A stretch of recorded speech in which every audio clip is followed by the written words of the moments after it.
Selamat malam petani porang se-Indonesia. Sugeng dalu petani porang. Malam ini saya akan bicara kaitannya dengan cara budidaya porang semi liar. Di situ tentang keunggulannya dan kekurangannya.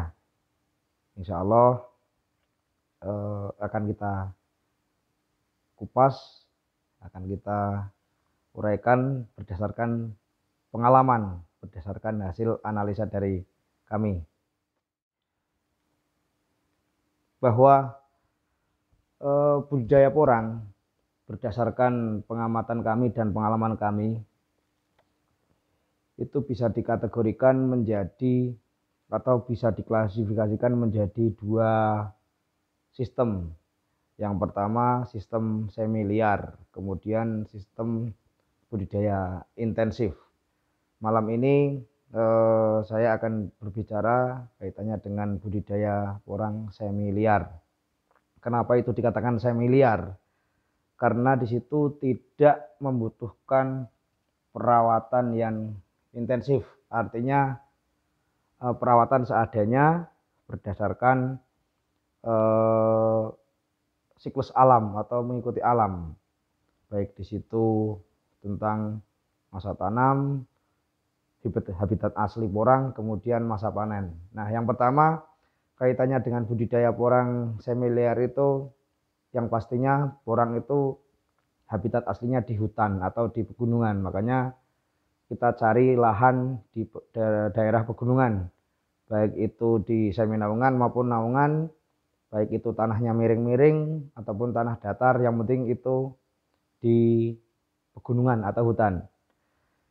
Kemudian lahan digemburkan kira-kira bulan 8 atau 9 lah. Nah, kemudian lahan dicampur dengan pupuk, baik itu pupuk kompos maupun pupuk organik. Lebih baik kita pakai pupuk organik yang di situ pabrikan, karena di situ fermentasinya sudah bisa dipastikan matang. Kalau bisa buat fermentasi sendiri, pupuk kandang juga bagus, itu lebih ekonomis karena hemat seperti itu.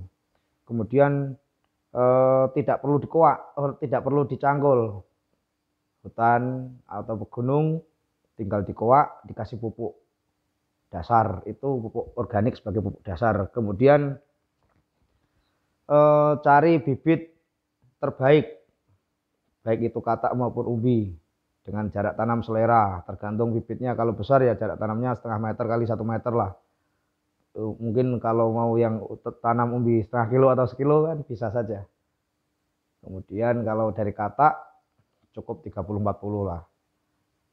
Sudah dikoak, sudah dikasih pupuk dasar, kemudian bulan 10 Oktober atau dalam bahasa Jawanya mongso kapat, itu sebelum musim hujan ya, itu tanam. Insya Allah menurut pengamatan kami dan menurut pengalaman kami, tanam di mongso kapat itulah yang terbaik, karena masa tumbuh bisa maksimal. Masa tumbuh 6 bulan, bulan 11, 12, 1, 2, 3, 4 itu bisa tumbuh dengan maksimal antara pertumbuhan, masa pertumbuhan vegetatif maupun generatif. Kemudian setelah ditanam, diuruk seperlunya atau diuruk ya kira-kira 3-5 cm lah. Itu cara Jawane tinggal turuit cukul dewek. Istilahnya ditinggal kemana gitu, besok pada saat mendekati musim hujan tunas dengan sendirinya. Kemudian ketika sudah mulai keluar tunas, kasih NPK sedikit. NPK terserah mau NPK merek apa bebas, yang penting di situ ada unsur N, P dan K-nya. Berarti kita mengkombinasikan antara pupuk organik dan pupuk kimia. Selagi pupuk kimia itu dipakai dalam batas koridor dosisnya, insya Allah tidak ada permasalahan sedikit pun di budidaya porang maupun di lahannya. Kemudian eh, ketika sudah dikasih NPK, sudah tumbuh tunas, dah itu satu kali disiangi juga lebih bagus. Misalkan tidak disiangi juga tidak apa-apa ketika di situ bibitnya dari bibit besar. Kalau dari bibit kecil lebih baik disiangi karena di situ rumput rawan sekali tumbuh besar, makanya orang bisa kalah. Itu kalau tidak disiangi ya. Kemudian setelah disiangi kira-kira bulan 12 itu bulan 1 sudah mulai pertumbuhan umbi, itu kasih, kalau perlu kasih POC, pupuk organik cair, kalau nggak ada ya kasih NPK lagi nggak apa-apa satu kali. Setelah itu tunggu dorman baru panen pilih. Panen pilih itu panen yang besar, umbinya yang besar-besar, karena kalau misalkan dari bibit yang besarnya tidak sama itu pasti pembesarannya juga tidak sama. Makanya panen pilih, yang besar bisa dipanen, yang kecil biarkan di situ. Kemudian setelah panen pilih dibiarkan di situ sampai musim berikutnya. Musim berikutnya awal musim ketika mendekati hujan, tabur benih atau tabur benih, tabur pupuk organik atau pupuk kompos, yang mana yang ada situlah, yang penting pokoknya kasih pupuk. Dan di situ ketika kemarin dipanen itu katanya kan tidak diambil lah, katanya dipencar-pencarkan atau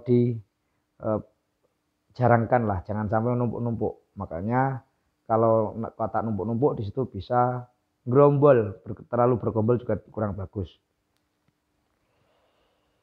Kemudian setelah musim kedua baru mengulang lagi seperti musim awal. Kalau kemarin kalau musim awal itu langsung disiangi, ini juga bisa langsung disiangi nggak masalah.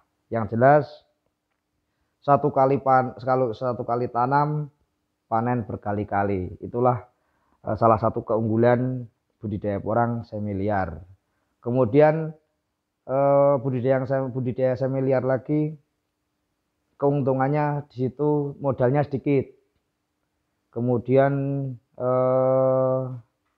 keuntungannya lagi itu tidak perlu mengeluarkan modal setiap tahun, karena cukup sekali tanam panen berkali-kali. Itulah keuntungan tanam porang semi liar.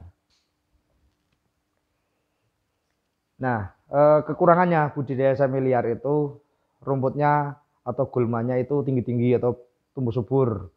Kemudian modal kurang cepat kembali. Yang selanjutnya hasil tidak bisa dikalkulasi mendekati pasti, karena panennya panen pilih, jadi tidak semua langsung dipanen. Yang kecil ditinggal di situ, yang besar dipanen. Makanya kalkulasi hasil tidak bisa dipastikan. Satu musim bisa dapat berapa itu tergantung pembesarannya dari umbi masing-masing. Kira-kira begitu kaitannya dengan budidaya porang semi liar. Sekilas pengalaman dari kami dan pengamatan dari kami. Sri Rezeki Porang Indo Purworejo, Bakul Rasa Sedulur. Terima kasih.